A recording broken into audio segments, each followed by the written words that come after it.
you'll have sections like this, usually by Elaine Shore, which will show, the manuscript at the end before Manico fell into a coma, and you'll have, notes placed here or something. That works within the metafictive frame, but I was wondering the thought process around that, and if it's mostly to deepen, say the overview of Dan Schneider or Manny Cole than it is any kind of characterization, correct? Because these notes usually don't tie into anything later on. Well, this one was an actual note, the one about Mayor Lindsay. Originally, I was going to have John Lindsay be a character in the chapter called Fun City, which is what he called New York City when he got elected in 1965. New York was at its nadir.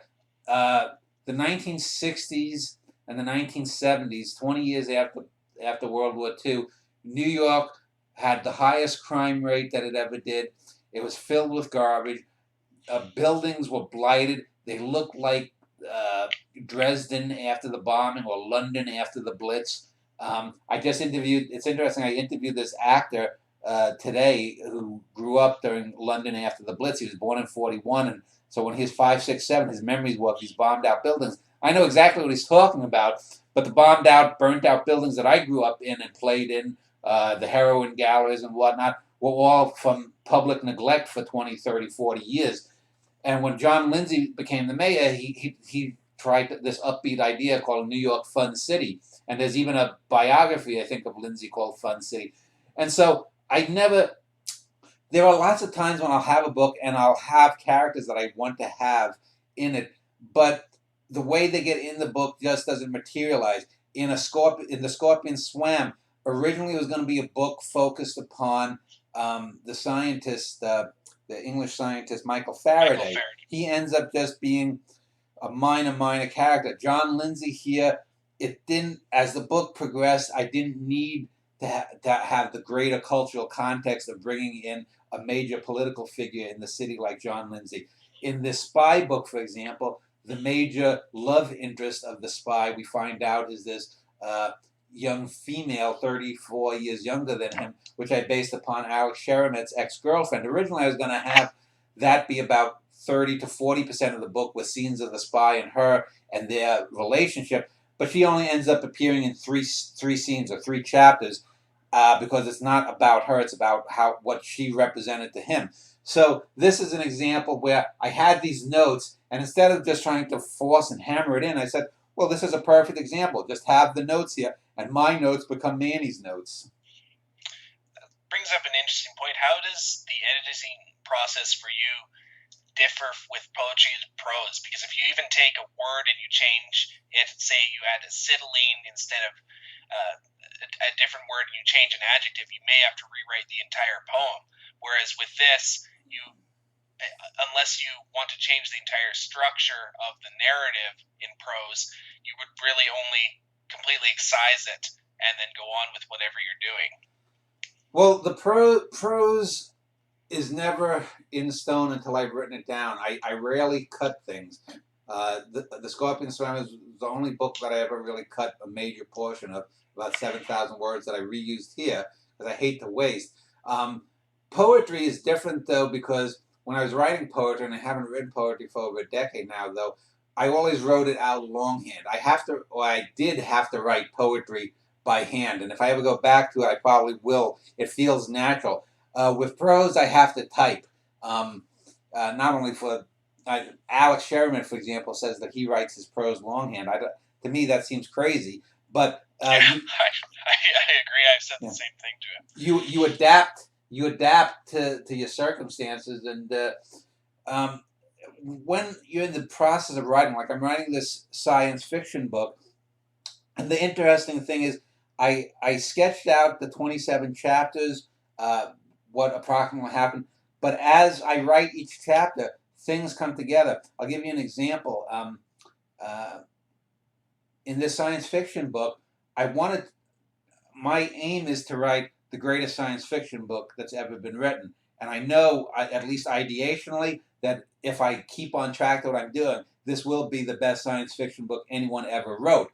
But one of the things that was interesting is I wanted to use a trope. Have you ever seen the film The Limey? Yes. Steven Soderbergh. Yes. Memory trope. Right. Now, the interesting thing is in film, and this is another example of where in this current book I'm writing, just as this book is utterly drenched in film, I'm going to use a filmic kind of trope that I don't think has ever been used before in writing. In The Limey, the character played by Terence Stamp seems to be an older version of a character from an earlier British film called Poor Cow, because there's scenes of him as a young man remembering his daughter and whatnot. And so the memories of a character in a film, the Steven Soderbergh film, and The Limey is Soderbergh's greatest film, that character's memories are scenes from another director's film of the same ostensible character. So I said I wanted to have my Limey moment in this book that I'm writing, and I said what I want to do is I want to take a public domain work where there's a science fiction character that has some adventure, and I want to have this character appear in my book, and that public domain work that he was in will act as scenes of this character's memories. And so I did, and I found a great short story that actually ties in very substantially with the mule narrative of the mule going to outer space, having cultists that take over, and the mule becoming some kind of a cult leader that ostensibly founds a movement that's a threat to the government of the space society in 1500 years. And it's actually from the perpetually mediocre Philip K. Dick, and it's a public domain story of his from the early 1950s or the late 50s, and it was never, the copyright was never renewed according to Project Gutenberg. And it's a very trite story. It's about a guy who goes back in time to change history, but ends up being the character who makes the history. So this is an old cliche in time travel stories, but it fits in perfectly with what I'm doing. And I'm actually going to subvert the whole Limey narrative at the end by making it that the guy's ostensible memories are him actually not really being a character, but actually quoting from Philip K. Dick's work. And so we'll have it's a way of twisting in this sort of Mobius loop the whole Limey thing. But I'm doing it even more so than Soderbergh did it, and I'm going to be doing it more so than I've ever twisted anything before. And that's the kind of thing that you have to do with these little digressions. This is when you talk about postmodernism, and I've got this interview coming up with this British writer in a month or so that I'm going to be. He's winning some major literary prize from some Asian prize, and I'm going to talk with him about it. And I'm talk with a few other people about it too. Is that and I'm going to try to do a postmodernism show too. I'm trying to get that together. But this is why the postmodernism of a Gravity's Rainbow by Pynchon or Infinite Jest of David Foster Wallace so fails, is that they're not actually doing anything of any substance or anything where the narrative makes sense. If you're going to do something different, you have to be able to put it within the narrative and make it make coherent sense so that someone can follow and say, oh, I get what that person was doing. It's not just standing outside and doing things like, oh, I'm being meta. Look at me, look at my own work. And yet the work is shit, the work is cliched, and the whole standing outside and trying to comment on a piece of shit, it doesn't have any substantive value. So doing these little kinds of things like that, or this Limey trope that I'm doing in the science fiction book, places these things within a utilitarian context. It's using postmodern techniques in a very way that serve the book integrally. It's not just the problem with most postmodern techniques is most postmodernism, there's no necessity for it in the book. It's just trying to show off. And when you're just trying to show off and you have nothing to show off with or about, you look foolish. But if you use techniques like that and it's integral to the work, that's something special. And that's one of the reasons that postmodernism fails. Yeah, Norwegian is a very daring book in terms of its structure, but the characters are classical in the sense that they're actual characters. They're portraits of these characters, and they're well defined. So if you didn't have Tony Luft or Pauly or Big Frank, and they were just basically skeletons for ideas, then you would have basically a shit book with some daring techniques. But what is daring if it doesn't have anything inside it? Yeah, you can't be a gimmick. There has to be substance. And virtually everything that I've ever read that's postmodern, that at least in fiction writing, is just gimmickry. There are postmodern techniques that have worked in some films. Film is much better at harnessing postmodernism, but postmodernism in written fiction is abysmal. When the biggest names you have are guys like Pynchon or David Foster Wallace, you're in trouble because they are bad writers. They are hacks. They don't have anything interesting to say. They cannot create three-dimensional characters, you need three-dimensional characters to make those Mobius twists.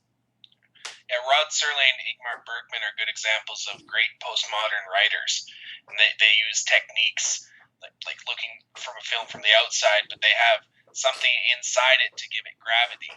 And well, Bergman in Persona, and it's a good example because I've said I think before to you that I'm not a great Bergman fan. His films don't endear themselves to me the way Yasujiro Ozu's do, for example. But if you look at Persona, if you look at the other films from the '60s, that Spider trilogy, if you look at Shame, if you look at The Hour of the Wolf, which isn't a perfect film but is a daring film, a horror film, you see someone who's actually using these techniques in a very integral way to the work. The work is about these techniques and using them in very essential ways. There's nothing essential about Gravity's Rainbows techniques or Wallace or Eggers or any of these other writers, the Donald Barth or any of these other people. It's just them being lazy writers and trying to justify their laziness as being somehow meta technique, and it's not. You mentioned John Lindsay. I wanted to get a tangent from you. You were speaking about sort of your New York. Do you have any kind of insight into what New York has become, and if you would kind of mine anything from its current state? Other than what I hear from my sister when I speak with her once or twice a year, or from people that I know on Facebook or email who still live in New York, obviously it seems in many ways better than it was. Alex Sherman, who lives in New York, grew up in a more multicultural society. It seems less violent.